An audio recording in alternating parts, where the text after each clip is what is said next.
Bab 461. Nama, CEO berbahaya penulis, Ni. Darcy, plus matikan mengatur ulang, di rumah salah satu mantan seniornya. Tuan Qin berkata dengan lembut. Bayi itu tiba-tiba tertawa, aku bilang ibu itu bermulut pisau dan berhati tahu. Jika dia benar-benar ingin menghindarimu, dia akan pergi jauh. Mengapa kamu ingin tinggal di tempat yang kamu tahu? Ini untuk meninggalkan petunjuk agar kamu bisa mengetahui keberadaannya kapan saja. Artinya ibu masih belum bisa melepaskanmu, ayah. Tuan Qin menepuk pundaknya dan berkata, bayiku sangat pintar.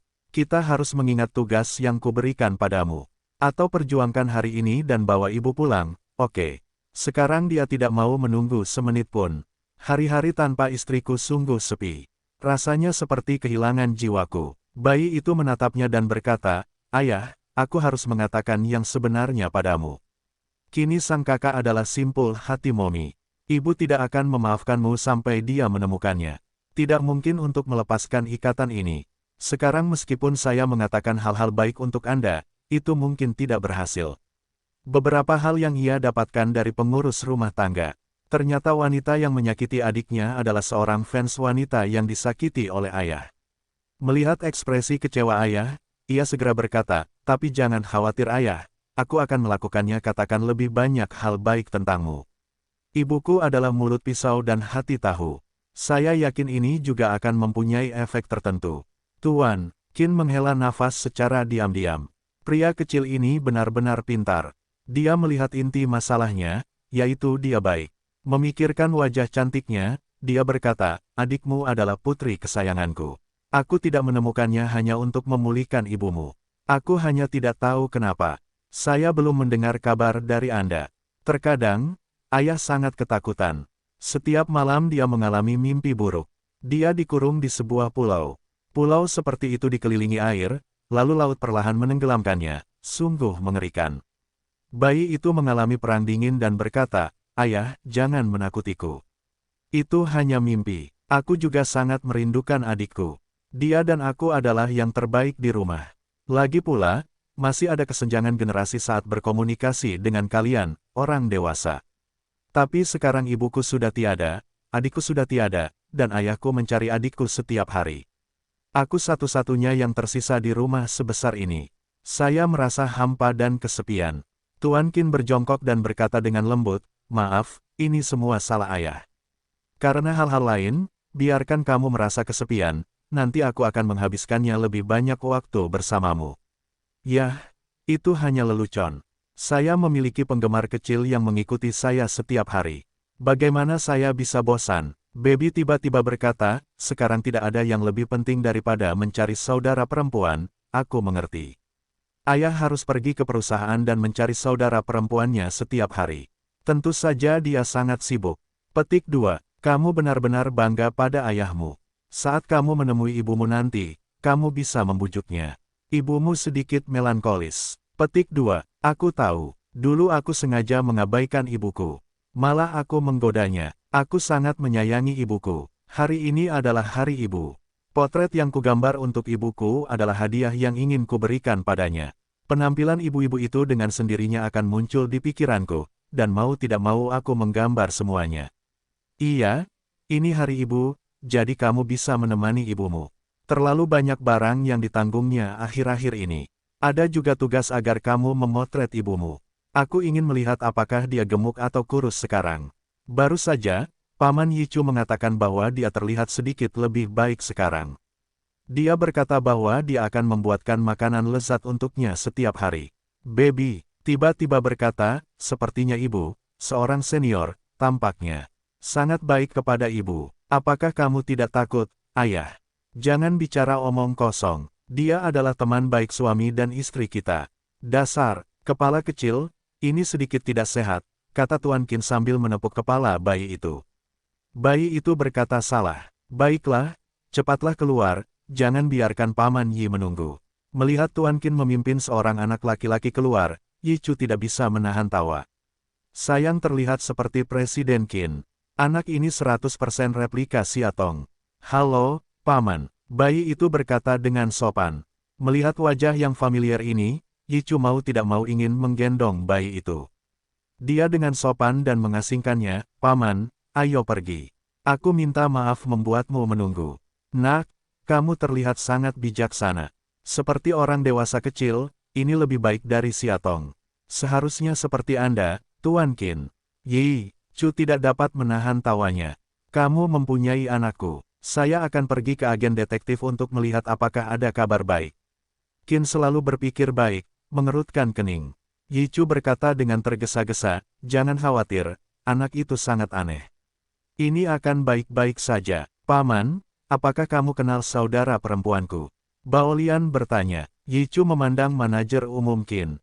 Dia takut dia tidak akan bahagia ketika menyebutkan masa lalu, jadi dia ragu-ragu untuk memberi tahu kebenarannya. "Ibumu dan Paman Yi adalah teman yang sangat baik. Aku dulu tinggal bersama adikmu, teman baik dan teman sekamar." Melihat penjelasan sempurna Presiden Qin tentang masalah ini, Yi Chu tiba-tiba tersenyum. "Paman, ceritakan padaku sesuatu tentang adikku ketika dia masih kecil. Aku ingin mendengarnya." Mendengar nama kakaknya, dia tiba-tiba memiliki semacam keramahan terhadap Yi Chu, jadi dia meraih lengannya dan berkata. Melihat cara mereka pergi, Qin selalu merasa sedih. Hari yang cerah, jika Sayang masih di sana, mereka seharusnya menjadi keluarga beranggotakan 4 orang yang pergi bermain. Sekarang ketika istri dan putranya pergi, tidak ada bagian untuknya. Ketika saya sampai di rumah Yi, saya melihat Siatong menunggu di depan pintu dari kejauhan. Yi Chu tidak bisa menahan tawa dan berkata kepada bayinya, "Sayang, kamu lihat betapa ibumu mencintaimu, dan aku tidak tahu sudah berapa lama dia berdiri." Dia ragu-ragu sejenak dan berkata, "Sebenarnya, ibumu sangat mencintaimu. Dia meninggalkan rumah hanya karena dia ingin tenang. Jangan terlalu memikirkannya. Mengetahui bahwa anak itu adalah orang yang sangat pintar, saya sangat tidak ingin dia terluka karena Siatong meninggalkan rumah. Aku mengerti. Kadang-kadang aku menemui beberapa masalah kecil dan ingin diam. Lagi pula, ibu sangat terpukul kali ini. Saat ini, aku tidak hanya tidak akan menyalahkannya, tapi aku akan memperlakukan ibu dengan baik." Yi Chu tergerak untuk mengatakan, "Meskipun saya tidak bertemu ibumu selama bertahun-tahun, saya dapat melihat bahwa dia telah mendidikmu dengan sangat baik." Melihat putranya dari kejauhan, Siatong bergegas dan memeluk bayi itu erat-erat. Yang mengejutkannya adalah mantan putranya akan mendorongnya menjauh dengan rasa jijik. Kali ini berbeda, dia malah dengan patuh membiarkannya memegang, juga bergumam, "Bu, aku merindukanmu. Saya tidak berharap untuk bertemu dengannya selama beberapa hari." Putranya akan mengucapkan kata-kata yang sensasional. Siatong menangis. Nampaknya anak-anak akan tumbuh besar secara tiba-tiba setelah mengalami beberapa hal, yaitu semacam perasaan hangat yang istimewa. Dengan lembut menghapus air mata untuk Siatong, suara lembut bayi berkata, "Hari ini adalah hari ibu. Ibu jangan menangis. Ayo masuk, aku menyiapkan hadiah untukmu." "Apakah hari ini hari ibu?" Siatong ingat bahwa setiap tahun pada hari ibu, dia akan dengan hati-hati menyiapkan hadiah dan mentraktirnya makan besar dengan uang. "Saku, bayi itu acuh tak acuh. Saya tidak tahu di mana dia sekarang. Sekarang bayiku sudah peka, tapi adikmu tidak ada di sini." Siatong menangis. Bayi itu memandang Siatong dengan sedikit terkejut. Sepertinya sesuatu yang buruk telah terjadi pada ibu, tapi dia tidak bisa mengatakannya. "Ibu saya dulunya sangat ceria, optimis, dan kuat. Sekarang, jika menyangkut adiknya, dia salah total. Kelihatannya sangat melankolis. Pantas saja ayah bilang ibu agak melankolis sekarang. Namun tak heran, bagaimana bisa seorang wanita tiba-tiba menanggung pukulan yang begitu besar? Sebagai seorang anak, kamu tidak bisa seperti sebelumnya. Kamu harus menjaga ibu dengan baik." Memikirkan hal ini, dia meraih tangan ibunya dan berkata, "Ya, aku sudah bijaksana sekarang. Aku akan memberikannya kepadamu dengan bagian kakakku. Tapi adikku tidak boleh malas. Saat dia kembali, kita akan mengejutkan ibu bersama. Hari ini, aku akan mengundang ibu keluar makan malam. Saya telah menghemat banyak uang saku. Ayo pergi ke restoran terbaik dan makan makanan termahal, oke? Sayang, aku sudah membuat banyak masakan yang kamu suka. Bagaimana kalau kita makan ini di rumah?" Baby dengan patuh berkata, "Hari ini adalah hari ibu. Ibu adalah yang terbesar, sayang dengarkan ibu." Siatong melihat bayi itu dalam suasana hati yang baik, jadi dia membawa tangannya ke restoran. Melihat meja itu penuh dengan udang rebus favoritnya, iga kok, tenderloin asam manis, dia tidak bisa menahan diri untuk bertepuk tangan dan berkata, "Oke, kamu bisa makan masakan yang dibuat oleh ibu lagi. Kamu tidak tahu karena kamu keluar setelah kamu tenang. Keluarga mengundang seorang juru masak, dan masakannya tidak sebagus masakan ibu." Petik 2. Tentu saja, ini pekerjaan paruh waktu. Mereka hanya melakukan tugasnya. Saat ibu memasak, dia menaruh banyak cinta di hidangan ini. Kata Siatong sambil tersenyum. Duduk di seberang Yichu, melihat senyum bahagia Siatong, dia tidak dapat menahan diri untuk berkata, "Putramu benar-benar pistachio. Ketika dia datang, kamu akan jauh lebih bahagia. Sayang, kamu harus sering datang menemui ibu di masa depan. Tahukah kamu?" Pada titik ini, bayi itu sedikit tidak senang dan berkata, "Bu, saya sering meneleponmu dan kamu tidak menjawab. Saya berpikir, apakah kamu tidak menginginkan bayi? Sayang, apa yang kamu bicarakan? Bagaimana aku bisa mengabaikanmu? Aku kehilangan ponselku dan tidak pernah membelinya. Berdiri di tengah jalan hari itu, aku tidak sengaja kehilangan ponselku." Saat itu, Yichu hanya mempedulikannya dan tidak memperhatikan ponselnya. "Baby," melihat ke arah Yichu dan berkata kepada Siatong, "Ada yang ingin kukatakan pada ibu." Siatong tahu apa yang dia pikirkan dan berkata sambil tersenyum, "Tidak apa-apa. Pamanmu adalah sahabatku. Ibu tidak perlu mengatakan apapun di belakangnya." "Bu, bolehkah aku mengatakan sesuatu dari hatiku?" "Apakah kamu akan marah?" Baby berkata dengan sungguh-sungguh. "Anak bodoh, bagaimana aku bisa marah padamu? Jika ada yang ingin Anda katakan, katakan saja." Siatong berkata cepat. Baby berkata, "Aku mengerti suasana hati ibuku, begitu banyak hal yang menumpuk, aku merasa aku tidak mampu membelinya, jadi aku merasa ingin melarikan diri. Namun pernahkah ibu berpikir kalau hal ini kejam terhadap ayah? Ayah paling menyukai adiknya, bahkan lebih dari aku. Perselingkuhan saudara perempuannya merupakan pukulan pertama baginya. Kemudian karena beberapa kehilangan yang tidak disengaja sebelumnya, yang menyebabkan kebencian Anda, adalah pukulan kedua. Bu, kamu meninggalkan rumah dan menolak untuk kembali. Aku tahu kamu ingin menceraikan ayah. Ini adalah pukulan ketiga. Faktanya, kamu belum pernah bertemu ayah akhir-akhir ini. Dia benar-benar kehilangan banyak berat badan. Setiap kali Anda makan, dia meminta. Pengurus rumah tangga menyiapkan piring dan sumpit Anda, seolah-olah Anda tidak pernah meninggalkan rumah. Terkadang saat aku melihat kursimu yang kosong, dia selalu tidak bisa makan. Saya benar-benar merasa tertekan ketika melihatnya." Petik 2. Mendengar ini dari seorang anak berusia 8 tahun, Yichu benar-benar terkejut. Anak-anak dari Siatong dan manajer umum Qin benar-benar kuat secara genetik. Sebenarnya untuk orang tua, untuk membuat evaluasi yang relevan, dan setiap kalimat masuk akal, benar-benar penjahat. Memiliki pikiran yang jernih, kemampuan mengatur kata-kata, kefasihan yang luar biasa. Jika dikembangkan, suatu hari nanti akan menjadi naga di antara orang-orang, dan prestasi tidak akan pernah dicapai di dinasti Qin. Mendengar ini kata-kata itu, Siatong juga sangat sedih. Bahkan, jika bisa, siapa yang rela meninggalkan rumahnya yang hangat, cinta yang lembut, berkeliaran di luar. Aku sudah melihat suamimu beberapa kali. Dia sangat kuyu dan kurus sekarang. Kalian saling jatuh cinta, jangan saling menyiksa seperti ini. Pulanglah, Siatong. Yichu juga berkata dengan tergesa-gesa. "Pulanglah, Bu." Bersyukur melihat pamannya, bayinya pun memohon. Paman ini benar-benar orang yang baik. Sepertinya dia menjaga ibunya, dan melindungi ayahnya. Ini benar-benar menyentuh hatinya. Di hadapan mata mereka yang bersemangat, Siatong menggelengkan kepalanya dengan sangat kuat. Jika suaminya sedikit lembut kepada Wang Qian, setidaknya dia tidak akan menginjak-injak martabatnya di depan umum. Dia tidak akan membalas dan putrinya tidak akan mengalami kecelakaan. Semua ini terikat, jadi dia benar-benar tidak bisa melepaskannya. Tapi dia tidak tega mengecewakan putranya, jadi dia berkata dengan lembut, "Bisakah kita membicarakan hal ini nanti? Ibu lapar sekarang, ayo makan malam dulu. Bayiku akan memberiku hadiah hari ibu nanti." Melihat ibu buka topiknya, bayi itu diam-diam menghela nafas di dalam hatinya. Benar saja, mama masih begitu gigih, tidak bisa berubah. "Ayah, aku sudah mencoba yang terbaik." Setelah makan, perut bayi itu bulat. Dia meninggalkan tempat duduknya, berbaring sofa dan berkata sambil tersenyum, "Bu, aku sudah lama tidak makan makananmu. Dukung aku." Ah, apa yang harus dilakukan? Siatong bertanya dengan prihatin, sayang, kamu baik-baik saja.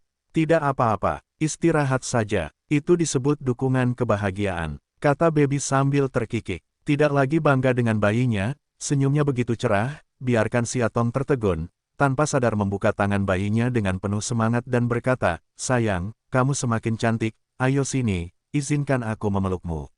Baby dengan patuh datang, Siatong sangat tersentuh. Dia sangat menantikan anak beruang nakal ini, agar dia bisa dipeluk dengan baik. Hari ini, dia akhirnya mencapai keinginannya. Bu, aku akan mendengarkanmu dengan baik di masa depan. Maukah kamu pulang bersamaku? Bayi itu berkata di telinganya, aku tidak ingin kamu menceraikan ayah, dan aku tidak ingin mengikuti siapapun. Jika kamu bercerai, aku tidak akan berbicara dengan siapapun. Aku pasti akan meninggalkan rumah ini dan pergi ke rumahku, saudari. Siatong memandangi bayi itu, bukan karena takut. Meski bayinya masih anak-anak, namun selalu menjadi kata-kata. Jika ada hari seperti itu, dia benar-benar tidak bisa hidup. Memikirkan hal ini, dia dengan bersemangat berkata kepada bayinya, sayang, aku tidak akan bersama ayahmu. Perceraian, tapi aku tidak akan pulang, karena aku ingin tenang, kamu adalah anak yang bijaksana sekarang. Saya harap kamu bisa mengerti suasana hati ibuku baik-baik saja. Bayi itu berkata tanpa daya, oke, aku mengerti. Ibu harus berjanji padaku untuk tinggal bersama pamanku. Jangan sampai kami tidak menemukanmu, oke.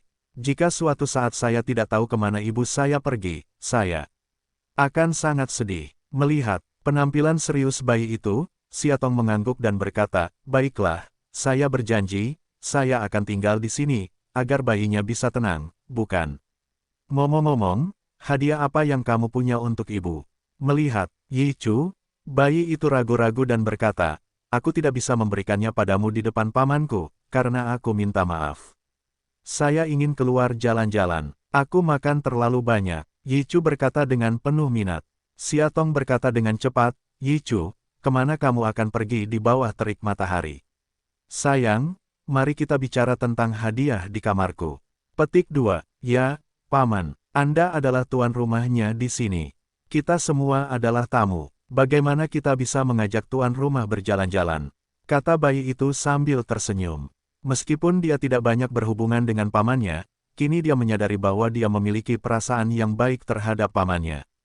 Mungkin karena dia juga akan mengatakan hal-hal yang baik untuk ayahnya. Kembali ke kamar, bayi itu membuka tasnya dan menyerahkan potret itu kepada Siatong. Siatong melihatnya satu persatu, dan matanya basah semua. Sayang, apakah kamu menggambar semua ini? Terlalu berlebihan seperti itu. Hanya saja ibu tidak ada di dekatmu. Bagaimana kamu bisa menggambar sebanyak itu? Bayi itu berkata pelan, apa yang aneh dengan ini, karena ibu ada di hatiku. Selama aku memejamkan mata, aku bisa membayangkan seperti apa rupa ibu sebenarnya. Selain kelas dan pekerjaan rumah, saya juga menggambar hari ini. Saat aku sedang melukis, aku berpikir bahwa saat ibuku ada di sisiku, aku selalu sengaja bersikap keren. Jika ibu bisa kembali, aku akan memperlakukanmu dengan baik. Aku tidak ingin membuatmu marah lagi. Saya ingin menjadi anak yang paling penurut dan berbakti di dunia. Petik 2. Aku sangat menyukai hadiah hari ibu ini. Melihat lukisan di depannya dan mendengarkan kata-kata bayinya dari lubuk hatinya, Siatong dengan senang hati mencium wajah bayinya. Ada hadiah lain. Baby mulai menggeliat, Bu, apakah kamu ingin melihatnya? Tentu saja, keluarkan. Hari ini adalah kejutan, dan kemudian kejutan. Saya menantikannya, kata Siatong sambil tersenyum. Dia telah memutuskan untuk memasang semua lukisan ini dan menyimpannya selamanya. Hadiah ini terlalu berharga. Setiap gambar adalah ibu dalam ingatan anak saya. Memikirkan anak laki-laki kecil yang ceroboh setiap hari, dia diam-diam memperhatikan setiap gerakannya. Hatinya penuh dengan kebahagiaan. Karena malu, bayi itu mengeluarkan ponselnya, menemukan WeChat yang telah dikirimkan, menyerahkannya kepada Siatong, lalu menoleh dengan cepat. Ketika Siatong melihatnya seperti ini, dia tidak bisa menahan tawa, apa yang misterius. Itu membuat bayiku malu. Setelah membukanya, saya melihat bayi itu memakai dua telinga kelinci yang cantik di kepalanya dan berkata dengan lembut, Bu, aku sayang kamu. Lalu dari bibirnya, terlontar beberapa huruf bahasa Inggris warna-warni I love you, sungguh membuat hatinya berdebar.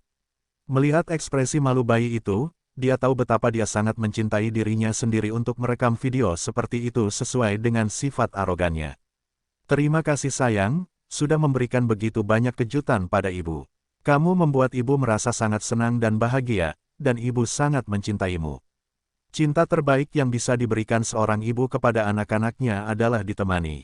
Tiba-tiba Baby berkata, Bu, kumohon, maafkan ayah. Demi adiknya, ayah sangat sedih. Dia sering mengatakan bahwa dia akan mengalami mimpi buruk yang sama. Setiap kali dia terbangun dari mimpinya, dia sangat ketakutan. Petik 2. Mengingat mimpi buruk yang sama, dia bertanya, mimpi buruk macam apa yang dia ceritakan padamu? Bayi itu mengangguk dan berkata, ayah sudah memberitahuku beberapa kali, tapi aku tidak bisa menganggap serius. Mimpi ini, bicaralah dengan cepat. Siatong mendengar ini, sedikit emosional, mau tidak mau meraih tangan bayi itu.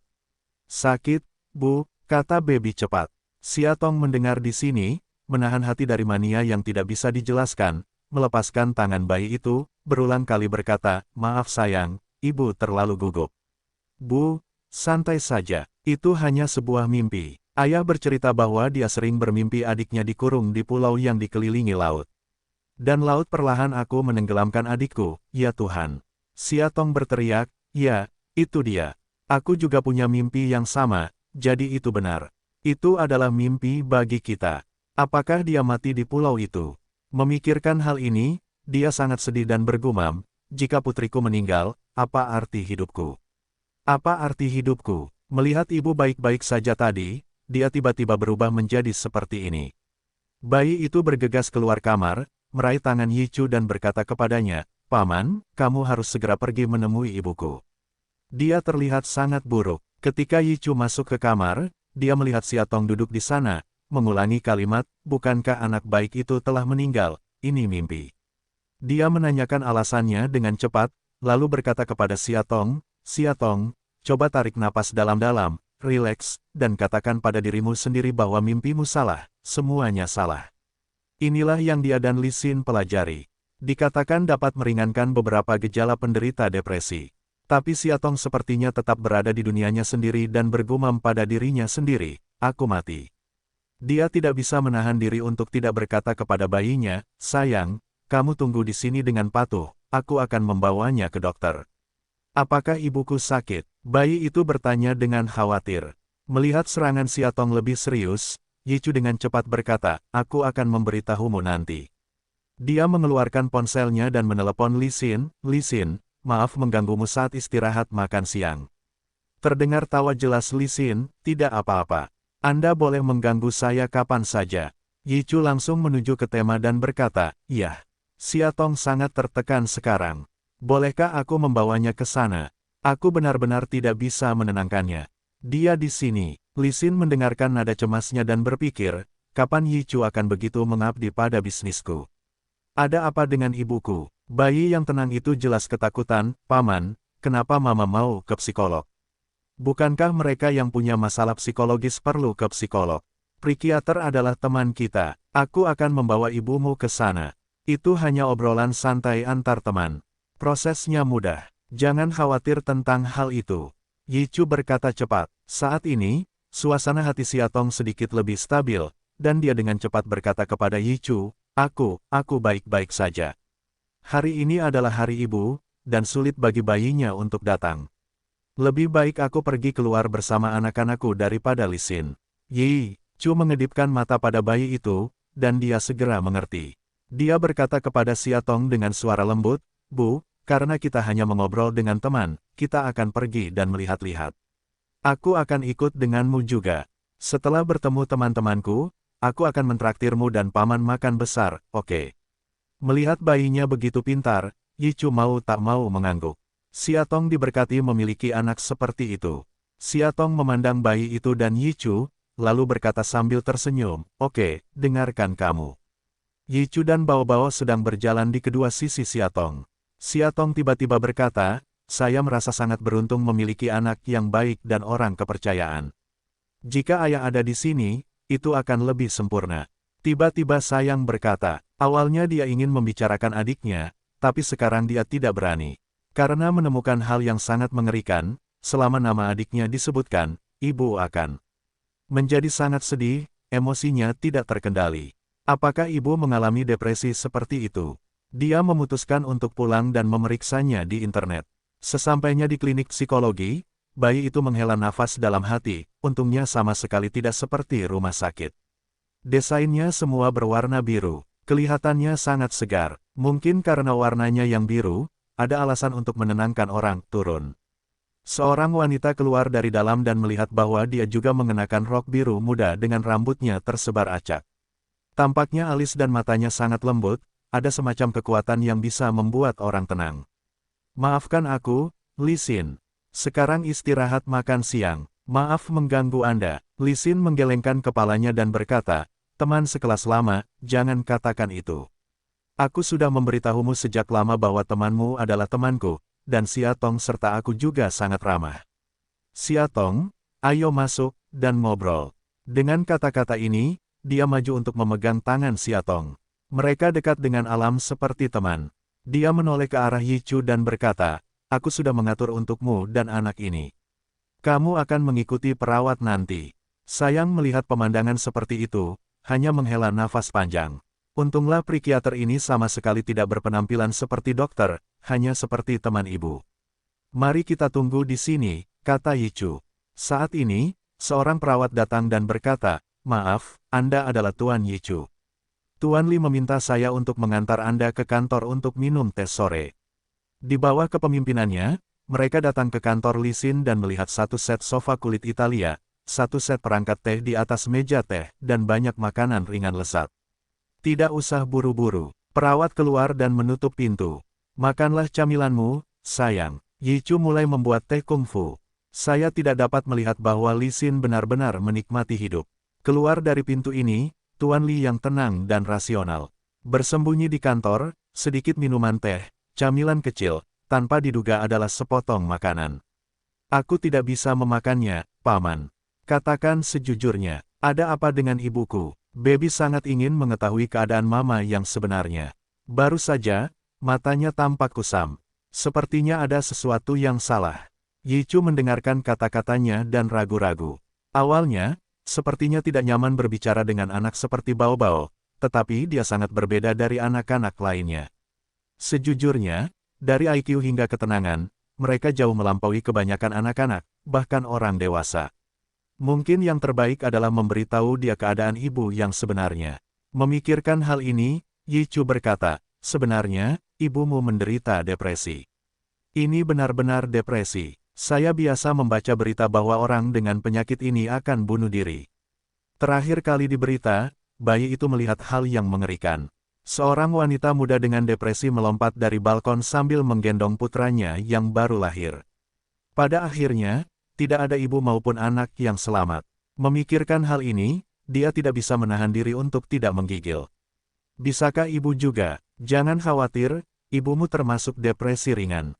Begitu kata Li Xin, bibi yang baru saja mengasuh ibumu. Selama kamu sering datang untuk melakukan konseling dan pengobatan psikologis, kamu mungkin bisa sembuh. Yi Chu melihat tangannya sedikit gemetar karena dia khawatir. Dia berkata cepat, benarkah? Apa yang bibi Li Xin katakan? Baby tiba-tiba meraih tangan Yi Chu dan bertanya. Yi Chu mengangguk dengan tegas dan berkata, dalam industri ini, Li Xin adalah orang yang sangat hebat, seorang profesional sejati dan teman lama sekelasku, dan dia berjanji padaku bahwa dia akan berusaha semaksimal mungkin untuk menyembuhkan Xia Tong. Jangan khawatir, sayang. Aku mendengar dari pengurus rumah tangga bahwa ketika pengadilan dibuka hari itu, ibu sangat emosional. Untungnya, dia mendatangimu. Paman, aku tahu kamulah yang sangat ingin ayah dan ibuku berbaikan. Itu sebabnya ayahku bisa percayakan padamu pada mama. Paman, terima kasih banyak sudah merawat mamaku seperti ini. Aku tidak bisa membayangkan jika mama tidak datang menemui pamanku, melainkan berkeliaran di luar. Jika depresi menyerang, tidak ada satu tabung pun, betapa serius konsekuensinya, pikirkan di sini, dia penuh rasa terima kasih kepada pamannya, dengan hormat membawakan secangkir teh untuknya, berkata, Paman, tolong minum teh. Ibumu nampaknya sangat senang saat kamu datang ke sini hari ini. Apakah kamu akan sering datang menemuinya di masa depan? Tapi ingat, jangan menyebut adikmu. Bayi itu mengangguk dan berkata, begitu. Bolehkah saya datang menemui ibu dengan ayah lain kali? Tidak, kalau begitu. Yichu berkata cepat, karena ada beberapa hal yang disebabkan oleh ayahmu. Jadi Lisin secara khusus menyuruhku untuk tidak membiarkan orang tuamu bertemu. Untuk menghindari ibumu memikirkan hal-hal buruk, mempengaruhi pengobatannya. Setelah mendengarkan kata-kata Yichu, bayi itu berpikir itu adalah hal yang sama. Sekarang keadaan mama sudah tidak cocok untuk bertemu dengan papa. Tampaknya urusan mereka hanya bisa ditunda untuk sementara waktu. Oke, begitu. Aku mengerti apa yang dilakukan pamanku. Dia bertanya dengan cemas, ibu sudah lama berada di sini.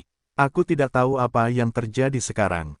Jangan khawatir, kata Yichu lembut, meletakkan tangannya di bahunya dengan tenang. Ruang perawatan, memegang tangan Xiatong dan memintanya untuk berbaring di tempat tidur biru. Menutup matanya, dia merasakan seluruh tubuhnya tegang. Li Xinru berkata dengan suara lembut, cobalah untuk rileks. Dengan baik, Xiatong masih sedikit gugup. Li Xin berkata dengan suara lembut, hampir seperti berbisik, sekarang bayangkan dirimu berada di pantai. Langitnya biru, kamu berbaring di pantai yang lembut dan bersantai sepenuhnya. Biarkan dirimu menikmati angin laut dan ombak, bersantai. Dengan suara Li Xin, Xiatong secara bertahap membiarkan dirinya menikmati adegan itu. Li Xin melanjutkan, sekarang coba buka matamu. Apa yang kamu lihat? Ekspresi Xiatong menjadi menyakitkan, dan dia sepertinya jatuh ke dalam mimpi buruk itu lagi. Jadi dia berkata dengan getir, aku melihat sayangku, terperangkap di laut, dan kemudian laut menenggelamkannya. Putriku yang malang, sayangku yang malang. Lalu suara lembut itu di luar mimpi berkata, semua ini khayalanmu. Buka matamu lagi dan lihatlah. Apakah putrimu masih di sana? Itu semua hanya mimpi. Anda harus bekerja keras untuk keluar dari mereka. Yuk, mulailah mencoba membuka mata dan rasakan bahwa kamu masih berada di tepi pantai. Tidak ada yang ada, itu hanya mimpi bagimu. Anda harus belajar untuk keluar dari mimpi buruk seperti itu. Dengan suara damai ini, hati Xiatong tiba-tiba menjadi tenang, seolah-olah semuanya tiba-tiba menghilang. Dia masih berbaring di pantai, menikmati sinar matahari, mendengarkan suara ombak, dan hatinya perlahan menjadi tenang. Kemudian, semacam rasa lelah berangsur-angsur melandanya, dan dia perlahan tertidur. Melihat penampilan tidurnya yang manis, Li Xin tersenyum tipis, sepertinya dia sekarang dalam keadaan sangat santai.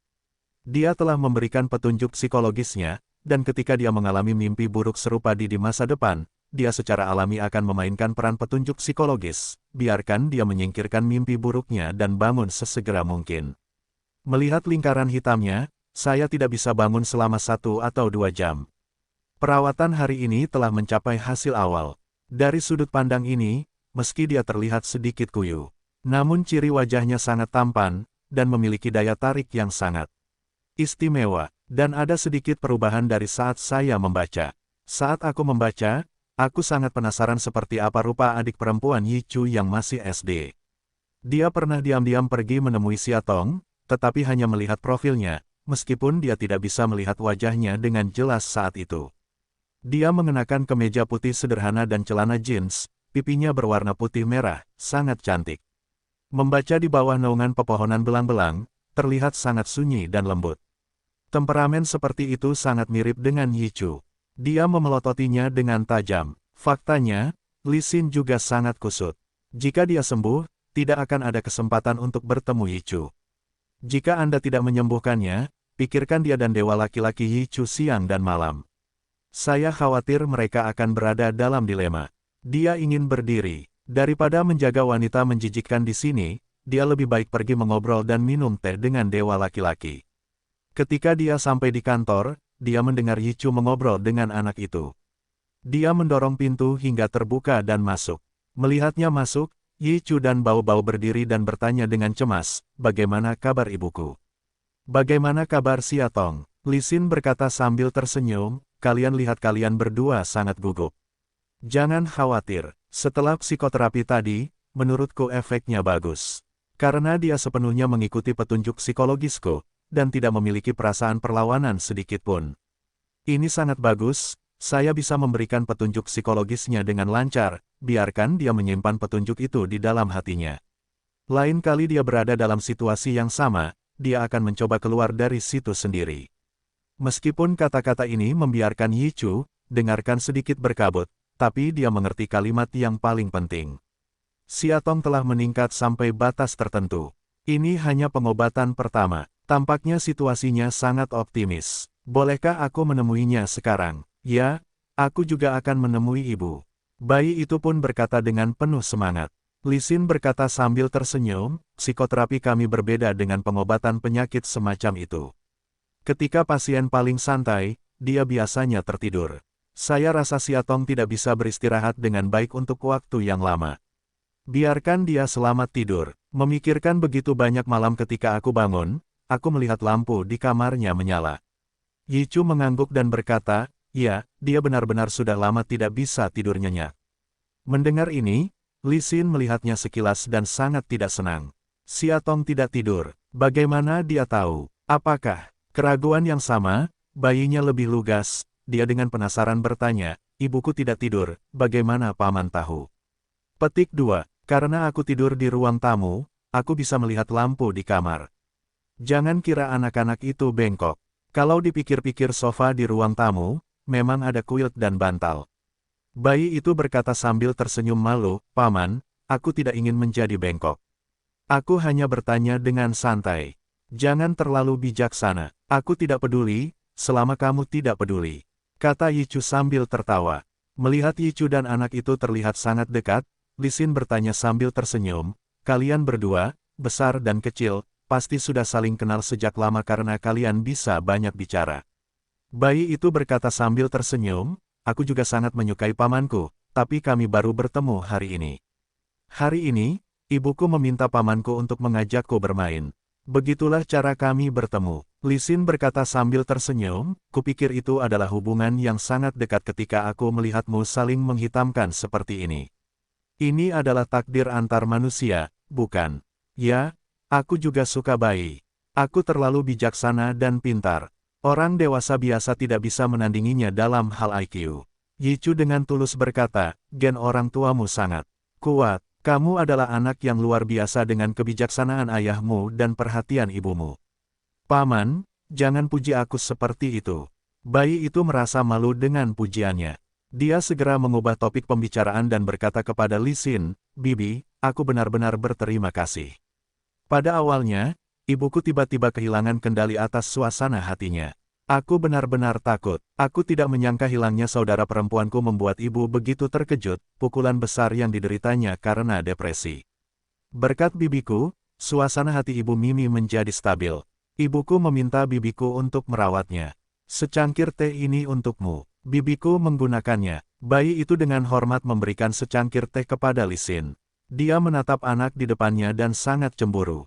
Mengapa kehidupan Siatong begitu baik? Sangat sempurna memiliki suami yang kuat yang memiliki seorang putra dan sangat cerdas serta cantik. Dan Yichu, dewa laki-laki, tidak pernah meninggalkannya. Mungkin Yichu belum menikah, hanya karena dia selalu dekat dengannya. Tuhan benar-benar memberinya segala yang sempurna. Nah, orang yang seperti ini, sulit untuk menghindari suka dan duka yang luar biasa, tidak menyangka putrinya menghilang, dan suaminya akan bercerai. Setelah perceraian, anak tersebut diharapkan untuk menyusul, dan dia tidak bisa mendapatkan Tuan Qin, yang memiliki kekuatan ekonomi yang lebih baik. Satu-satunya wali Yichu yang tersisa, dia juga harus merebutnya. Bagaimana pria sebaik itu bisa menjaga wanita yang sudah menikah dan memiliki 2 anak? Itu terlalu murah. Li Xin, aku akan mentraktirmu makan malam nanti. Aku tidak bersedia memungut biaya untuk bantuan sebesar itu. Yichu benar-benar merasa kasihan. Baby segera meliriknya, meski belum tahu harga spesifiknya, namun konon biaya pengobatan psikologisnya sangat mahal. Sebenarnya tante cantik ini tidak memungut biaya. Setiap kali saya menatap mata paman saya masih fokus. Sepertinya aku menyukai pamanku. Meskipun dia masih anak-anak, tapi bagaimana mengatakannya juga rumput sekolah, melihat mata seperti itu, juga mengerti.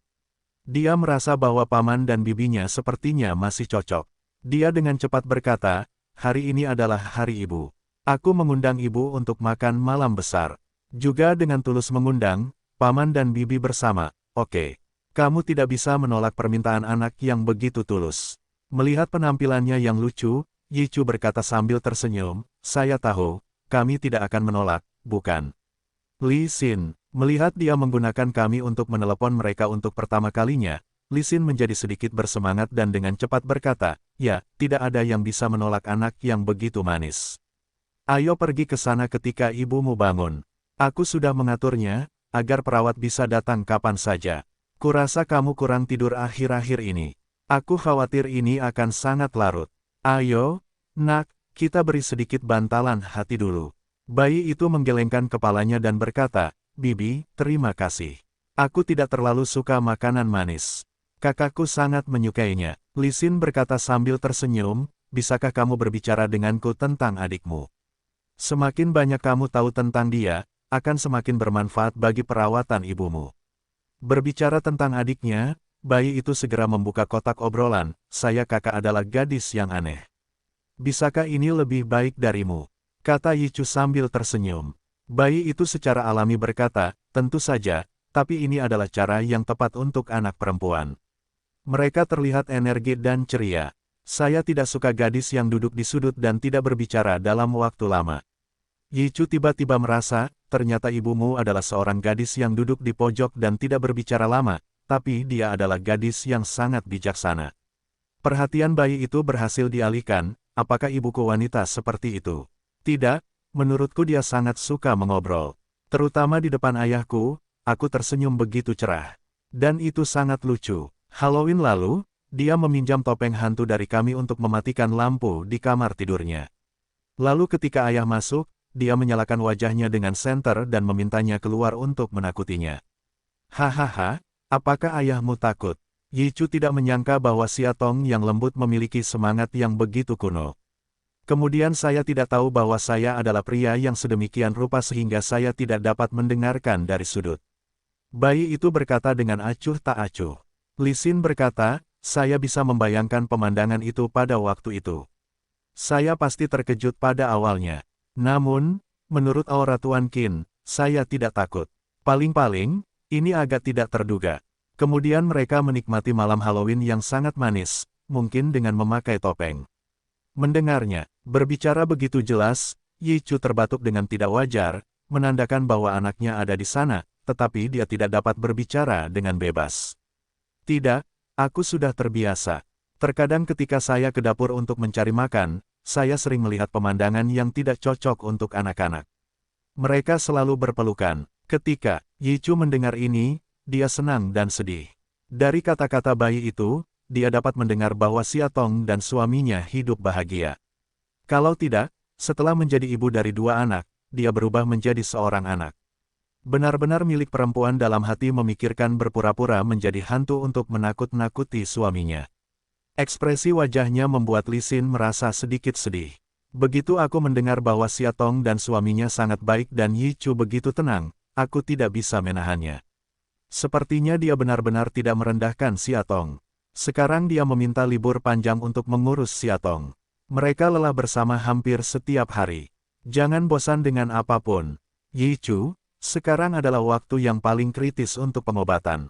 Anda harus membawanya setiap hari. Bisakah kamu melakukannya? Li Xin berkata sambil tersenyum, jadi aku bisa makan malam bersamamu setiap hari. Kamu tidak tahu bahwa tidak ada yang enak di toko terdekat. Yichu memikirkan semua hidangan yang dia masak setiap hari dan berkata, ketika aku datang ke sini, bisakah aku membawakanmu bento? Ya Tuhan, bento, aku tidak menikmati perlakuan seperti ini selama bertahun-tahun, jadi ibuku. Dengarkan dia tiba-tiba menjadi sedikit sedih, Yichu tahu secara tidak sengaja menyentuh lukanya. Ibunya dulu sangat mencintainya dan membuatkan bento yang berbeda untuknya setiap hari. Tangan Ibu Li Xin sangat terampil. Dia selalu membuat bola-bola nasi menjadi berbagai bentuk. Setiap kali dia membuka bento, teman-teman sekelasnya akan datang untuk menonton. Belakangan, karena kecelakaan mobil, ibunya meninggal. Diperkirakan dia sudah bertahun-tahun tidak makan bento cinta seperti ini, tentu saja, bento yang dibuatnya penuh dengan persahabatan, yang tidak disebut cinta bento. Li Xin, sekarang bola nasi yang enak itu, aku bisa melakukannya. Atau aku akan membawanya ke dalam kotak setiap hari, dan kita bertiga akan makan siang bersama. Melihat Yichu, Li Xin berkata dengan terkejut, apakah kamu bisa memasak? Ya, dan itu sangat lezat. Saya berada di kelas memasak, dan saya adalah murid yang paling dibanggakan oleh guru saya. Li Xin bertanya dengan penuh minat, kamu sudah besar, bagaimana pendapatmu tentang belajar memasak? Orang bertubuh besar juga harus makan. Dulu dia memasak sendiri atau makan di luar. Tapi setelah bersekolah memasak, aku bisa melakukan apapun yang ingin aku makan. Tidak ada yang perlu diminta. Karena teman sekelas lamanya menolak memungut biaya pengobatan, dia merasa getir. Jika Anda datang setiap hari untuk mengantarkan bento, itu bisa dianggap sebagai semacam kompensasi hari ini ke agen detektif atau tidak sama sekali. Tuan Qin duduk di rumah, dengan cemas menunggu bayinya kembali. Saya hanya tidak tahu apakah Siatong akan tinggal di sana selama beberapa hari. Di villa kosong ini, hanya dia yang makan. Perasaan ini sungguh sepi. Apakah rumah tanpa istri dan anak masih seperti rumah sendiri? Memikirkan masa lalu, Siatong dengan lembut menatapnya, ke folder sayurannya, memberinya sup. Mereka saling memandang dan menikmati makanan lezat. Makanan buatan Siatong juga sangat lezat, seperti pesta di lidah dan gigi. Sayang dan bayinya selalu dalam kegelapan, dan rumahnya panas serta berisik. Saat itu, ia begitu menyukai suasana di meja makan. Hiburan perusahaan manapun selalu didesak, dan dia selalu kembali tepat waktu untuk makan bersama keluarganya. Memikirkan hal ini, dia kehilangan nafsu makannya dan diam-diam menyingkirkan piring di depannya. Selama ini, dia sangat memahami perasaan Siatong. Setelah dia menghilang, dia tidak bisa makan dan tidur dengan normal. Bagi seorang pria, dia sungguh tak tertahankan, apalagi seorang wanita. Saya tidak tahu sudah berapa lama saya duduk-duduk. Ketika Niseng masuk dengan bayinya, dia hanya menunjukkan senyuman. Sayang, kamu kembali. Melihat ayah sendirian duduk di meja, piringnya didorong jauh, jelas tidak makan. Mau tak mau dia merasa masam ketika teringat bahwa dia baru saja makan bersama bibi dan paman ibu. Dia melangkah maju dan berkata sambil tersenyum, aku kembali. Ayah belum makan, sekarang cepatlah makan, aku akan menemanimu. Bayi karena lelaki kecil ini merawatnya. Bayi itu selalu mempelajari nada suara Siatong untuk mengingatkannya bahwa tidak ada detail dalam segala hal, tidak ada kelalaian. Benar-benar anak yang sangat peka, biasanya terlihat sangat dingin, nyatanya hatinya sangat hangat, mungkin ini sangat mirip dengannya. Apakah kamu bersenang-senang dengan ibu hari ini? Bayi itu tiba-tiba berkata, hari ini bayinya dalam masalah. Aku menyebutkan mimpi ayah, biarkan rambut ibu depresi. Apa? Ini selalu menjadi kekhawatiran terbesar Tuan Qin. Dia takut ada sesuatu yang mengganggu Siatong. Dia bertanya dengan cemas, apakah ibumu baik-baik saja? Apakah dia baik-baik saja? Baby berkata, untungnya, Paman Yichu mengirim Mumi ke klinik psikologis. Teman sekelasnya adalah seorang bibi yang cantik. Setelah perawatan Mumi, suasana hatinya pulih dan dia tampak bersemangat. Ngomong-ngomong, saya memotretnya. Ayah, apakah Anda ingin melihatnya? Tuan Qin berkata dengan penuh semangat, tentu saja saya ingin melihatnya. Bayi itu membuka ponselnya, menemukan foto ibu dan menyerahkannya kepada ayah. Melihat Siatong yang sedang makan, dia tersenyum dan terlihat jauh lebih baik. Dia tidak bisa tidak berterima kasih kepada Yichu. Dia benar-benar jauh lebih baik daripada saat pertama kali datang ke rumahnya. Saat itu, istrinya setiap hari kurus dan lesu. Paman sangat baik pada ibumu, jadi aku yakin. Dia mengangguk dan berkata dengan puas. Bayi itu mengangguk dengan berat dan berkata, Paman sangat baik. Menurutku dia sangat berharap kamu dan ibu bisa berbaikan dan terus mengatakan hal-hal baik tentangmu. Apakah ibumu mendengarkan? Tuan Qin bertanya dengan penuh semangat, bagaimana dia berharap Siatong dapat membuat sedikit perubahan pada dirinya sendiri. Aku tidak tahu apakah Mama sudah mendengarkannya, tapi menurutku dia tidak terlalu membencimu, tapi dia tidak berdaya. Dia mungkin tidak ingin meninggalkanmu di dalam hatinya, tapi dia tidak bisa melupakan perasaannya sendiri. Saya pikir ayah masih memiliki banyak harapan untuk mendapatkan ibu kembali. Bayi itu memindahkan piring kepadanya lagi dan berkata, kamu harus makan dengan baik, tidur nyenyak, dan menjaga dirimu dengan baik. Jika kamu tidak dapat mendukungnya, bagaimana kamu bisa mendukung ibu? Ibu mengalami depresi. Dia benar-benar membutuhkan dukunganmu. Tuan Qin mengerutkan kening dan berkata, "Paman, aku sudah memberitahumu ini." "Ya, aku bisa merasakan bahwa pamanku hanya memberitahuku begitu banyak ketika dia memandangku sebagai orang dewasa.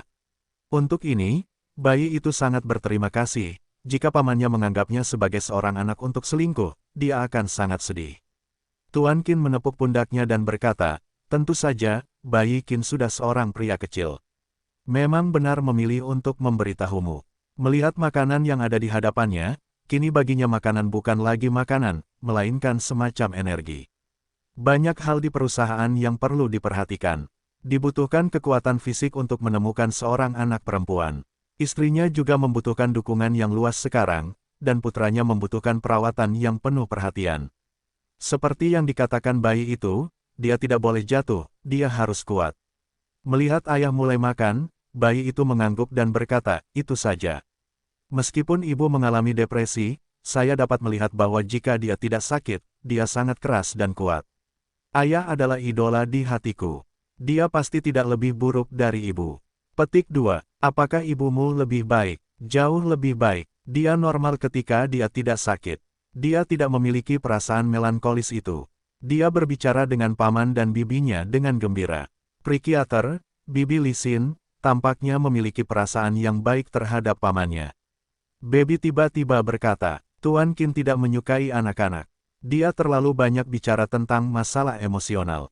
Terutama, anak itu terlalu dewasa sebelum waktunya untuk berpikir kurang dari orang dewasa, lelah sepanjang hari-hari ini. Naik ke atas untuk mandi dan istirahat. Anda dapat yakin bahwa saya akan menjaga diri saya dan Anda dengan baik mulai sekarang, kita harus dalam kondisi terbaik dan menunggu ibumu kembali. Petik 2. Iya ayah, aku akan ke atas. Baby melambai dan berkata, hari ini benar-benar sedikit lelah, terutama hati yang lelah. Melihat punggung bayi itu, dia mulai makan dalam diam. Saat ini, ponselnya berdering. Saat dia mengangkatnya, ternyata itu adalah nomor telepon Gu Haoran. Dia tidak bisa menahan cemberutnya. Entah kenapa dia juga menjadi rival dalam cinta. Dia bisa tersenyum pada Yi Chu, tapi dia tidak bisa melakukannya untuk Gu Haoran. Mungkin dia pernah melakukan sesuatu yang menyakiti Xia Tong sebelumnya, hampir menghapus semua ingatan istrinya, dan kemudian memonopolinya. Apa masalahnya? Dia bertanya dengan dingin. Yah, Kiao Rao Rao dan aku akan bertunangan. Aku harap kamu bisa datang ke pesta pernikahanku. Terdengar suara tenang Gu Haoran. Berpikir untuk datang ke rumah sakit malam itu, dia menyatakan bahwa Kiao Rao Rao adalah pacarnya. Mereka masih saling berpegangan jari, namun terlihat aneh. Ada pula kejadian 3 orang yang terdengar di jalan 2 hari lalu. Tuan Qin tidak bisa menahan mulutnya. Ini adalah Gu Haoran, yang bisa melakukan segala macam hal yang tidak terduga. Kiao Rao Rao adalah gadis yang cantik. Dia pernah bekerja sebagai urusan infernal dan membantunya menemukan Xia Tong yang dicintainya. Jika Anda menikah dengan Gu Haoran, seorang pria parubaya dengan usia besar dan temperamen yang aneh, Anda bisa dianggap akan menikah. Memikirkan hal ini, dia berkata kepada Gu Haoran, Tuan Gu, karena Anda dan Rao Rao telah memutuskan untuk bersama. Maka singkirkan hati yang asal-asalan, baiklah kepada Kiao Rao Rao. Dia gadis yang sangat baik dan pantas mendapatkan perhatian Anda, seperti 2 butir tawa, kalian berdua berbicara dengan cara yang persis sama. Kedua pasangan ini benar-benar memiliki pemahaman yang diam-diam. Maksudmu Xia Tong? Tuan Qin bertanya. Ketika dia selesai menanyakan pertanyaan ini, dia tiba-tiba merasa bahwa dia mengetahuinya. Di dunia ini, selain Xia Tong, ada orang yang berpikiran sangat mirip dengannya. Meski telah mengalami banyak hal, namun pemahaman diam-diam tetap ada dan tidak akan pernah berubah. Ya, siapa lagi selain istrimu? Dia juga akan datang. Kuharap kamu juga bisa datang. Gu Haoran tahu kalau mereka sedang membuat masalah. Ini mungkin kesempatan bagus bagi mereka untuk bertemu. Kuharap Qin selalu bisa memanfaatkannya, kesempatan. Dia sangat ingin mereka kembali bersama. Karena mereka telah melalui terlalu banyak hal sebelum bisa bersama. Banyak di antaranya merupakan hambatan yang dipaksakan sendiri. Mendengar ini, Qin selalu merasakan kebaikan Gu Haoran. Benar-benar seorang pria dengan tunangan. Semuanya telah berubah. Sekarang kita bisa melakukan hal yang sama. Kita dengan tulus berharap mereka akan baik-baik saja. Mungkin kebaikan Kiao Rao Rao juga memengaruhinya tanpa disadari. Di masa lalu, dia pastinya adalah seorang pria dengan pemahaman mendalam tentang kota. Tiba-tiba, permusuhan dengan Gu Haoran menghilang. Dia tiba-tiba tertawa dan bercanda kepada Gu Haoran, "Tuan Gu, aku ingin mengingatkanmu. Kiao Rao Rao adalah gadis cantik di usia beku. Sepertinya dia mahasiswa baru, dan orang lain akan mempercayainya. Jangan terlalu kuno pada hari pertunangan Anda. Kalau tidak, ketika mereka bertunangan, mereka seperti dua ayah dan anak perempuan, dan mereka tidak akan terlihat baik." Petik 2. Mendengar nada ejekan seperti ini, sangat mirip dengan yang pernah dibicarakan Xia Tong dengannya sebelumnya. Gu Haoran tercengang. Dia benar-benar merasa bahwa dalam cinta aslinya, dua orang akan saling mempengaruhi seperti ini. Tidak, itu adalah Xia Tong yang lebih mempengaruhi Tuan Qin, membuatnya semakin lembut dan santai. "Ya, Tuan Qin, tapi menurutku dalam dunia perasaan dua orang, usia bukanlah masalah, jadi kamu bisa minum dengan mudah. Saya harap Anda dan Xia Tong bisa pergi bersama dengan bahagia. Ini adalah berkatku untukmu, oke?" Meskipun Xia Tong tidak mengatakan apa-apa, dia bisa merasakan ada masalah serius antara dia dan Presiden Qin. Saat itu, dia memanggil mereka untuk berkumpul, tetapi Xia Tong tidak mengatakan apa-apa, sepertinya memang begitu, sulit untuk mengatakannya. "Oke, selamat tinggal." Setelah meletakkan telepon, Tuan Qin sangat santai. Senang sekali saingan lamanya akhirnya menemukan rumah baru. Dia tidak akan mengganggu Xia Tong mulai sekarang. Dia telah meletakkan batu besar di hatinya selama bertahun-tahun. Dan sekarang dia berteman dengan Yi Chu. Tuan Qin tiba-tiba merasa bahwa dunia ini begitu indah. Semuanya berkembang ke arah yang baik. Karena dia, Yi Chu dan Gu Haoran adalah musuh tipe ini, mereka bisa mengubah musuh menjadi teman. Xia Tong adalah bantalnya. Mereka memiliki perasaan mendalam selama bertahun-tahun. Dan dia sangat bahagia sepanjang waktu, dan sepasang anak akan menjadi sebaik biasanya. Dia sangat yakin akan hal ini. Menghadiri pesta pertunangan Gu Haoran kali ini benar-benar merupakan kesempatan besar baginya. Di hari perayaan seperti ini, ada begitu banyak orang, Xia Tong tidak boleh membuatnya terlalu malu, setidaknya mereka bisa mengucapkan beberapa patah kata bersama. Bayangkan saja permulaan yang mudah dijanjikan, untuk sementara jangan melihat Xia Tong. Dia tidak bisa menarik kembali kata-katanya, apalagi mempertimbangkan kondisi Xia Tong, jadi dia harus bertanya pada Yi Chu dengan hati-hati. Jika dia bilang dia tidak akan membiarkan dirinya pergi, dia juga tidak bisa pergi. Bagaimanapun, semua yang dia lakukan harus mengutamakan kesehatan Xia Tong. Memikirkan hal ini, dia menelepon Yi Chu dan berkata, "Yi Chu, apakah kamu sudah tidur? Keluarlah dan minum." Seperti ini, Yi Chu baru saja berbaring dan hendak tertidur. Dia segera mengambil ponselnya dan pergi ke balkon untuk berbicara. Karena takut membangunkan Xia Tong di kamar, jarang sekali lampu di kamarnya padam sekarang. Itu artinya dia sedang tidur nyenyak. Tampaknya pengobatan Li Xin sangat efektif. Kembali dari klinik psikologis, Xia Tong menjadi lebih tenang. "Saya membuat beberapa lelucon saat makan malam tadi. Segalanya berjalan ke arah yang baik. Itulah hasil yang dia nantikan." "Yah, jangan banyak bicara. Sekarang cepatlah keluar dan diskusikan sesuatu denganmu." Sulit untuk mengatakannya melalui telepon. Tuan Qin berkata dengan cepat. Mendengar bahwa Presiden Qin sedang terburu-buru, Yi Chu segera berkata, "Oke, kami akan menunggu di tempat lama." Mereka sedang duduk di sebuah toko kecil sambil minum. Melihat dia bisa memesan banyak hidangan tanpa melihat menunya, Presiden Qin bertanya, "Yi Chu, apakah kamu dan istriku datang ke sini untuk minum sebelumnya?" "Ya, sering. Itu terjadi bertahun-tahun yang lalu." "Tuan Qin, bukankah kamu masih makan cuka jenis ini?" Yi Chu berkata sambil tersenyum, "Kamu meneleponku di tengah malam, bukan hanya untuk bertanya padaku jika aku biasa minum dengan Xia Tong." Tuan Qin berkata dengan malu, "Baiklah, Gu Haoran akan bertunangan, tahukah Anda?" "Ya, dan hampir untuk pertama kalinya. Ketika Xia Tong berbicara dengannya di telepon, aku berada di sampingnya." Yi Chu mengangguk dan berkata, "Itu juga merupakan hal yang baik. Dikatakan bahwa Gu Haoran tidak menempatkan Xia Tong. Sekarang setelah aku akhirnya mempunyai istri yang cantik, inilah waktunya untuk mengembalikan hatiku pada Xia Tong." "Tuan," Qin berkata dengan sungguh-sungguh, "kuharap kau tahu sesuatu tentang Yi Chu. Meskipun aku pernah mengalami masa-masa buruk dengannya sebelumnya, dia adalah teman baik istriku. Dan saudara perempuannya bersama ayahku dan melahirkan saudara laki-lakiku. Hubungan yang rumit ini memang memusingkan memang, tapi selalu ada hubungan tertentu. Meski ngomongin teman itu bukan seperti sahabat, ngomongin sanak saudara itu bukan seperti sanak saudara. Jadi karena dia mengundangku ke upacara pertunangannya, aku harus pergi. Tapi sekarang masalah yang paling krusial, apakah itu Siatong yang akan pergi juga? Saya tidak tahu apakah Anda mengizinkan saya bertemu dengannya. Dia juga ingat dengan jelas bahwa Yichu mengatakan bahwa Prikiater menyarankan mereka untuk tidak bertemu untuk saat ini, agar tidak merangsang penyakit Tong. Yichu menatap Tuan Qin, jelas dia adalah suami sah Siatong. Kini bukan hanya tidak bisa akur siang malam, tapi kita juga harus ikhlas meminta persetujuannya meski kita bertemu. Dia juga bertanya apakah dia mengizinkannya.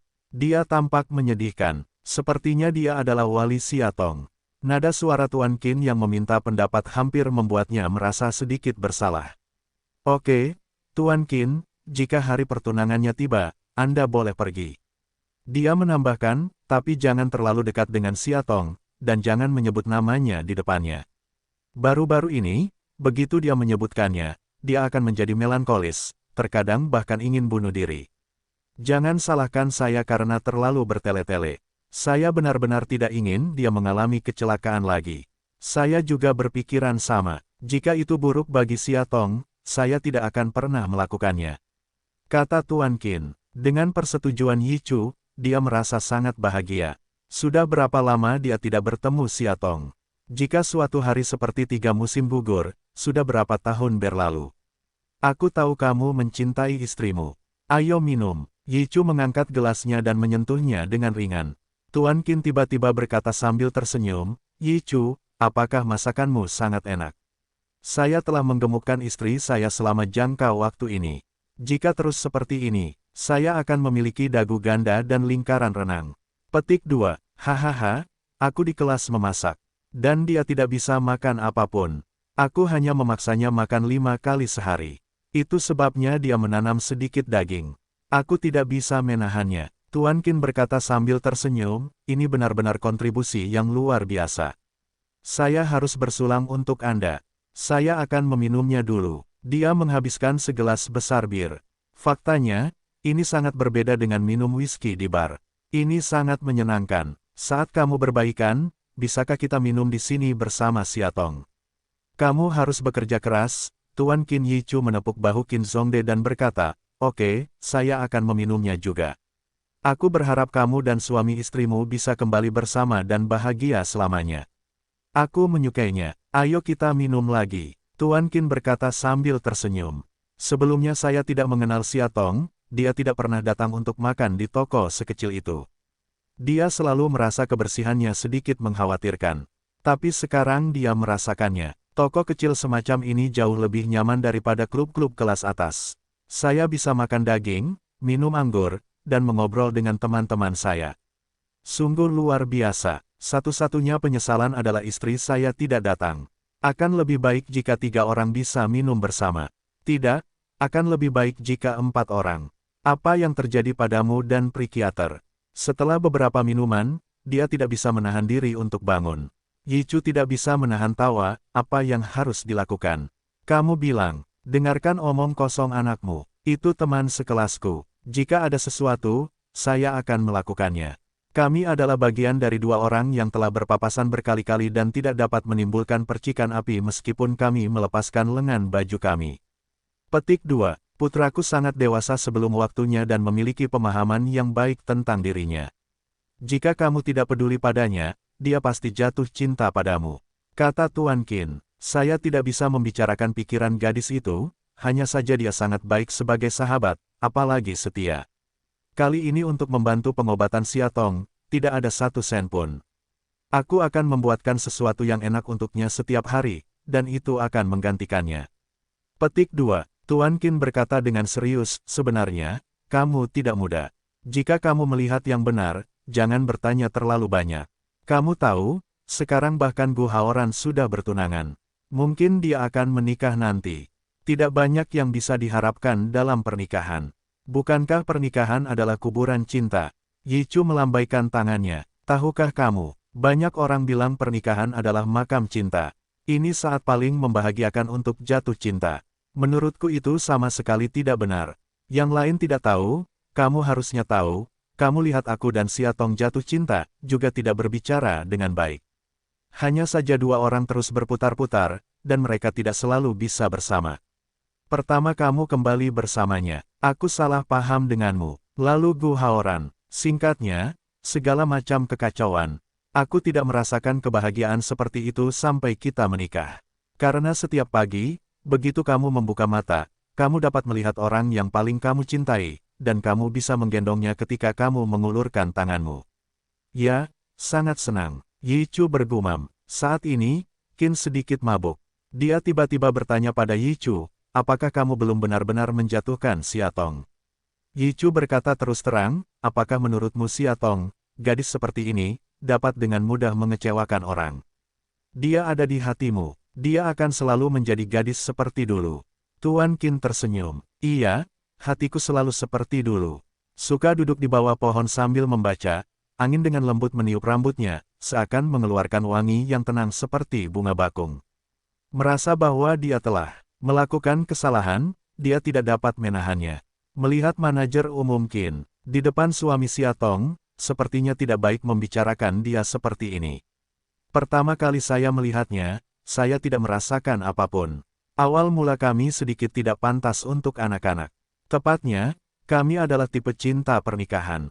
Tuan Qin sedikit malu untuk mengatakan, tidak seperti kamu baginya, itu adalah jenis cinta murni yang dimulai di zaman hijau. Petik 2. Tidak peduli bagaimana aku memulainya, yang paling penting adalah kalian berdua jatuh cinta dan datang bersama-sama. Meskipun saya sudah lama berada di luar negeri bersama Siatong, sepertinya saya sangat dekat. Tapi aku merasa hatinya selalu jauh dariku. Yi Chu bertanya dengan aneh, bagaimana kamu bisa mempercayaiku untuk menjaganya? Karena kalian sudah bersama begitu lama, kalian semua adalah Liu Xiaohui, jadi saya yakinlah. Sejujurnya, jika itu Tuan Gu, saya tidak akan mempercayai Siatong kepadanya. Tapi sekarang dia dan Kiao Rao bersama Rao, nampaknya sudah banyak berubah. Jangan berkata apa-apa, hanya berharap mereka bisa bahagia. Rao adalah gadis yang sangat-sangat baik dan pantas diperlakukan dengan hatinya. Gadis kecil ini sangat menyayangi Presiden Gu selama bertahun-tahun. Pasti sangat bahagia bisa mendapatkan apa yang kamu inginkan kali ini. Mungkin saat ini kami sedang dengan senang hati mempersiapkan upacara pertunangan. Meskipun dia masih muda, dia juga seorang teman yang sangat saya hargai. Saya akan memberinya hadiah besar untuk pertunangannya kali ini. Sepertinya kamu masih memihak pengantin wanita, dan pengantin pria paling baik. Saya memperlakukannya seperti saudara perempuan dan dengan tulus berharap dia bisa bahagia. Keluarga Kiao, memandang dirinya di cermin, mengenakan gaun putih bersih. Bahan roknya berwarna putih transparan, sedikit bercahaya, seperti sayap bidadari. Ujung roknya melengkung dari tinggi ke rendah. Tenda kecil yang anggun, rok penuh berlian, dihiasi berlian, seperti embun pagi yang indah dan tak terhitung jumlahnya. Kiao Rao berkata dengan lembut, kamu akan bahagia, kamu akan bahagia. Seperti Gu Haoran selama bertahun-tahun, dia tidak pernah memberinya setengah harapan. Namun kini karena kabar buruk, dia bahkan setuju untuk bertunangan dengannya, meski hanya untuk mempertahankan perasaan tidak peduli, telah membuat Kiao Rao sangat bahagia. Terutama ketika dia berpikir bahwa dia bisa tinggal di bawah satu atap dengannya setelah pertunangan, dia sangat bahagia. Ini sudah menjadi konvensi di kalangan mereka. Umumnya, pasangan yang belum menikah akan hidup bersama setelah bertunangan dan memutuskan apakah akan putus atau menikah setelah 1 atau 2 tahun. Ini juga merupakan masalah nyata sebelum menikah. Dia tidak bisa berhenti memikirkannya. Mengenakan gaun menuruni tangga, Yo tertegun, ya Tuhan, putriku cantik sekali, seperti seorang putri kecil. Setiap gadis dalam pikiran ayah adalah seorang putri kecil. Kiao Rao berkata sambil tersenyum. Aku bisa melihat bahwa Gu Haoran masih sangat memperhatikanmu. Hanya dengan melihat gaun ini, sangat cocok untukmu. Mendengar ayah berkata demikian, Kiao Rao menghela nafas dalam hatinya. Dia tahu bahwa dia dan Fang Fei membeli gaun itu bersama. Saat itu, mereka memasuki toko baju pengantin terkenal di kota. Karena setiap gaun pengantin dan gaun di dalamnya memiliki keunikan. Ukurannya hanya bisa diubah sedikit. Bagian kedua dari model yang sama tidak akan dijual. Kamu cocok untuk yang ini. Ini sangat cocok dengan temperamenmu. Hanya saja hal seperti ini tidak boleh dilakukan oleh Tuan Gu sendiri. Kata Fang Fei sambil tersenyum. Dia sibuk. Faktanya, hati Qiao Rao Rao juga sedikit hilang. Masuk akal untuk mengatakan bahwa jenis pakaian ini harus diputuskan bersama dengan tunangannya. Seperti di banyak film dan acara TV, calon pengantin wanita dicoba satu persatu, dan kemudian calon pengantin pria terlihat luar biasa. Gambaran seperti itu, meski konvensional, adalah semacam kebahagiaan sejati. Faktanya, kesibukan adalah sebuah alasan. Dia sibuk sebelumnya, tapi demi kakak perempuan Siatong, dia bisa pergi ke luar negeri dan mengabaikan perusahaan. Dalam hati seorang pria, yang penting bukanlah soal kesibukan, hanya soal tidak peduli. Dia sedikit sedih untuk membeli gaun pengantinnya. Setelah mencobanya, dia sangat puas. Dia membungkusnya dan berbohong bahwa Gu Haoranlah yang membelinya. Faktanya, dia tidak pernah terpikir untuk membeli gaun untuk dirinya sendiri. Ia tak ingin meninggalkan sedikitpun penyesalan atas momen bahagia dalam hidupnya. Gaun malam ini menggunakan sepertiga tabungannya dan 2/3 uangnya untuk membeli gaun pengantin terindah untuk dirinya sendiri. Tapi Fang Fei bersikeras memberinya gaun malam ini sebagai hadiah pertunangan. Lagi pula dia malu untuk memintanya. Faktanya, mengetahui apa isi hati Fang Fei terhadap Gu Haoran, sulit baginya untuk membantunya memilih gaun itu. Hanya karena aku tidak punya teman maka aku menyusahkan saudari Fang Fei. Ada banyak masalah baginya. Dia ingat pada konferensi pers beberapa hari yang lalu. Gu Haoran baru saja mengumumkan pertunangannya dengannya, dan para reporter di atas panggung meledak. Tuan Gu, Anda sudah bertahun-tahun tidak menikah, mengapa kamu memutuskan untuk bertunangan dengan Nona Qiao setelah insiden hotel? Nona Qiao, apakah Anda dan Ketua Wu ingin mengikuti teladan Putri Ratu Ying? Apakah kamu terburu-buru untuk bertunangan? Segala macam masalah yang memalukan membuatnya merasa sangat takut. Baru sekarang dia tahu jenis bom apa yang dia terima ketika dia meninggalkan hotel bersama Gu Haoran. Ini sangat buruk. Setiap masalah yang mereka hadapi ibarat pedang yang sangat menyakitkan. Saat ini, Fang Fei masuk, dan semua fokus tertuju padanya. Dia berpakaian merah hari itu, dan itu sangat indah. Dia naik ke atas panggung dan berkata kepada semua orang, hari itu di hotel, saya telah menjelaskan dengan sangat jelas bahwa kita bertiga hanya minum bersama. Mengapa minum? Saya yakin hari ini, Anda seharusnya sudah tahu jawabannya. Itu karena favorit saya kakakku, Qiao Rao Rao, akan bersama lelaki kesayanganku. Malam itu kami banyak mengobrol, karena kami minum terlalu banyak, aku dan kakak Rao Rao berkerumun untuk beristirahat. Tuan Gu sungguh menyedihkan, dia harus tidur di sofa.